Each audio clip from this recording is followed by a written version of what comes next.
In this video, we are going to be looking at how electricity works. Now this is pretty essential knowledge for any engineer, so we'll run through the basic parts of what you need to know. So let's start at the very basics, and for that we need to take a look at the atom. Everything, including you, is made from atoms. All the materials we use are made from atoms. The materials are just different because the construction of their atoms are slightly different. The atoms are made from three particles, two of which are found inside the nucleus, and the third particle sits outside this. At the center of the atom we have the nucleus. Inside the nucleus we have the neutrons, which have no charge, and we also have the protons, which are positively charged. The neutrons and the protons are much heavier than the electrons, so these will stay within the nucleus. Surrounding the nucleus are different layers of orbital shells. These are like flight paths for the electrons. The electrons flow along these flight paths much like a satellite orbits our planet, except that the electrons travel at almost the speed of light.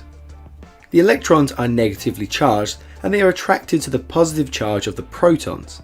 The electrons orbit around the nucleus in these orbital shells, and there are a set number of how many electrons can be in any one orbital shell. The number of protons, neutrons and electron an atom has tells us which material it is. Atoms hold on to their electrons very tightly, but some materials will hold on to them more tightly than others. The outermost shell is known as the valence shell, and in this shell some materials have loosely bound electrons which can flow to other atoms. Atoms which can pass electrons are called conductors, and most metals are conductors. On the other hand, atoms which do not have free electrons and so they can't pass electrons between other atoms are known as insulators, and these are things like glass and rubber. Now we can combine these materials to safely use electricity by having the conductor in the center, which allows the electrons to move, but surround this with an insulator to restrict where they can flow to, i.e. not into us, which keeps us safe.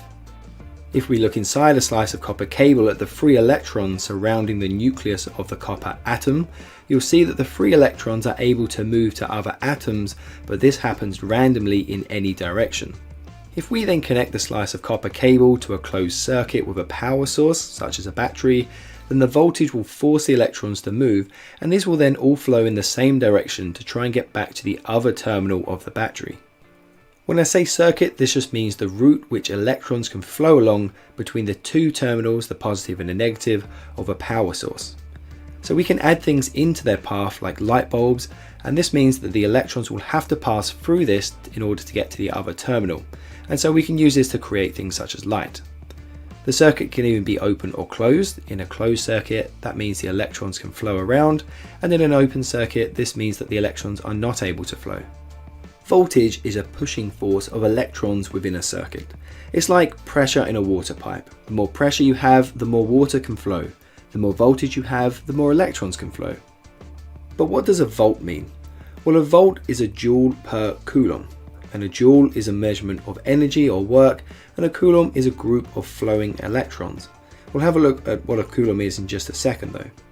So a 9-volt battery can provide 9 joules of energy in the form of work or heat per group of electrons that flow from one side of the battery to the other. In this case, the current of electrons flow from one side of the battery through the LED light bulb, which produces light, and then the electrons flow to the other side of the battery. Therefore, 9 joules of light and heat is produced by the light bulb. Current is the flow of electrons. When a circuit is closed, it means electrons can flow, and when the circuit is open, no electrons will flow. We can measure the flow of electrons just like you can measure the flow of water through a pipe. To measure the flow of electrons, we use the unit of amp. 1 amp means 1 coulomb per second, and 1 coulomb is a group of electrons. The group is incredibly large and is approximately 6,242,000,000,000,000,000 electrons, and that has to pass in 1 second for it to equal 1 amp. That's why electrons are grouped together and just called amps to make it easier for engineers. Resistance is a restriction to the flow of electrons in a circuit. The wire which carries the electrons will naturally have some resistance. The longer the wire, the greater the resistance. The thicker the wire, the lower the resistance. The resistance to the flow of electrons is different for each material, and the temperature of the material can also change the resistance to the flow of electrons. Electrical circuits use specially designed components known as resistors to purposely restrict the flow of electrons. This is either to protect other components from too many electrons flowing through it, or it can also be used to create light and heat, such as in an incandescent light bulb. Resistance occurs when electrons collide with atoms. The amount of collisions is different from one material to another. Copper has a very low collision rate, but other materials such as iron will have much more collisions. When collisions occur, the atoms generate heat, and at a certain temperature the material will then start to produce light as well as heat, which is how the incandescent lamps work. When a wire is wrapped in a coil, it will generate a magnetic field as the current passes through it. The cable will naturally create an electromagnetic field by itself, it's just intensified by the coil. By wrapping it in a coil, the magnetic field becomes so strong that the magnetic field starts to actually affect the electrons within the wire. But we'll look at why this occurs in a future, more advanced video. We can increase the strength of the magnetic field simply by wrapping the coils around an iron core. We can also increase the number of turns within the coils, and also we can increase the amount of current passing through the circuit. Now this is how electromagnets work, and it's also the basis of how induction motors work. If you want to learn more about induction motors, we've already covered this in another video already, just see the link on screen now. Now when a magnetic field passes across a coil of wire, it will induce a voltage in that wire caused by an induced electromotive force which is pushing the electrons in a certain direction. If the wire is connected in a circuit, then this electromotive force will cause a current to flow. This is the basis of how AC generators work, and the electricity at your wall sockets within your home is produced in a very similar way.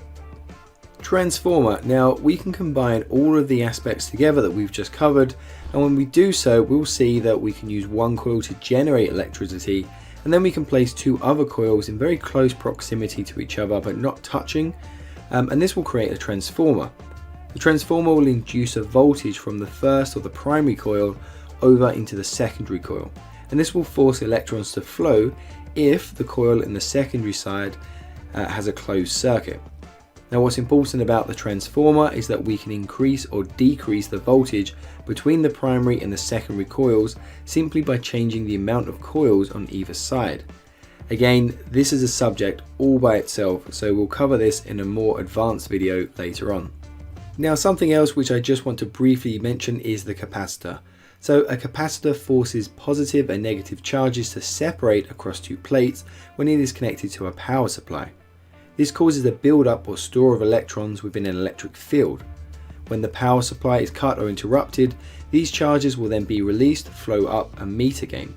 This provides a power source, but only for a few seconds until the charges have paired back up again. It's slightly similar to a battery, but capacitors are very common and they're in almost every single circuit board. We'll cover this obviously in more detail in a future video, just be aware of these. So the last part I want to cover in this video is that there are two types of current electricity, that being alternating current or AC and then direct current or DC. Alternating current simply means that the current flows backwards and forwards in a circuit as the terminals are constantly reversed. This is a bit like the tide of the sea. It goes in and out, in and out, in and out, so that it's reversing constantly. Now alternating current is the most common source of power, and the plug sockets in your homes and your buildings and schools and workplace, etc. These will all be providing alternating current, AC. Now on the other hand, we've got direct current or DC, and that simply means that the current flows directly in only one direction. It does not alternate. This is what's provided from batteries, and almost all your handheld devices are from this as well. So we can convert AC to DC and vice versa using power electronics. And this is how we charge and power small devices. And it's also how solar panels can be used to power our homes, because solar panels produce DC power and our homes need AC power. So we have to convert this for it to be usable. So both AC and DC have pros and cons to it, but for sure we'll look at this in another later video. It's a bit more advanced. And there's also quite an interesting history behind why we use AC and DC and the inventors behind that. If you've got 10 minutes, I definitely recommend having a Google or a YouTube of this too. Alright, that's it for this video. Thank you very much for watching. I hope you enjoyed this and it helped you. If you have any questions, please leave me in the comment section below. Also, don't forget to subscribe and check out our website, theengineeringmindset.com.